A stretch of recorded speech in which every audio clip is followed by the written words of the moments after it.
A man is saved on his deathbed. A family had been followers of Radha Swamis for the past 45 years. One of them, Ashok Grover, was a devotee of Guruji. He received a call from his uncle that his father was on his deathbed and rushed home immediately. The father was hiccuping badly. The doctors declared that nothing could be done. Ashok, remembering Guruji all the while, rushed his father to Apollo Hospital, Delhi, where he was admitted in the ICU. His blood sugar level was found to have touched 700. His intestines had stopped functioning, and his hiccups were dying down, as was he. Doctors declared that there was no hope. The patient should be taken back. Just then, Ashok sensed that he was not required in the hospital, that his father was all right, and there was nothing to worry about. He also had to leave for urgent work. Ashok thus left his father in the hospital without an attendant. He was occupied for 2 days and could not even call up the hospital. When he returned to the hospital, he found his father crying. He thought his father was depressed as he had left him alone. But Ashok was surprised when his father only asked him whether he had gone to Guruji.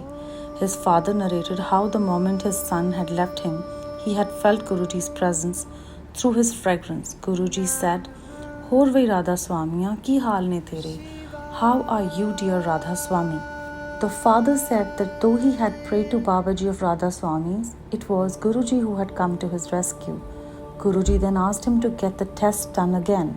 The investigations went on for 2 days. All this time, Ashok's father felt Guruji's presence. When the reports came, the doctors were not able to detect any disease and were incredulous of their investigations. They recommended an insulin dose, but Ashok's father refused. He said he did not believe in their remedies and would henceforth entrust himself only to the biggest doctor, that is Guruji.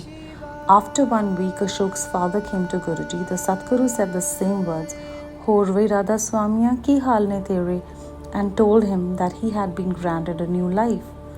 After seeing how Guruji saved the family patriarch's life, all the family members began coming to Guruji and now believe that they are in the safe hands of God Himself, saving the devotee's business. Guruji once commanded Ashok to close his business, sell the factory, and do away with the machines. Ashok knew that this was his command and had to be obeyed. It took him around 15 days to sell off everything. The old machines were sold at the buying price, and the entire sale broke even. No one was able to see why Guruji had asked Ashok to act thus.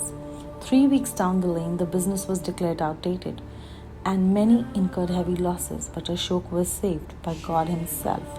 Obeying Guruji always pays, because He will only ask us to do something which is best for us. Heeding a 10-year-old wishes, the 10-year-old daughter of Ashok, involved in preparation at Bari Mandir for Guruji's birthday in 2005, desired intensely to have Guruji's darshan. Ashok requested a long-time devotee to bring his daughter to the temple. She came to Bari Mandir but was insistent that she go to Guruji at Empire State as well. However, no one took her to Guruji. The girl kept crying the whole night and prayed to Guruji for his darshan. The next day, to everyone's surprise, Guruji came to Bade Mandir.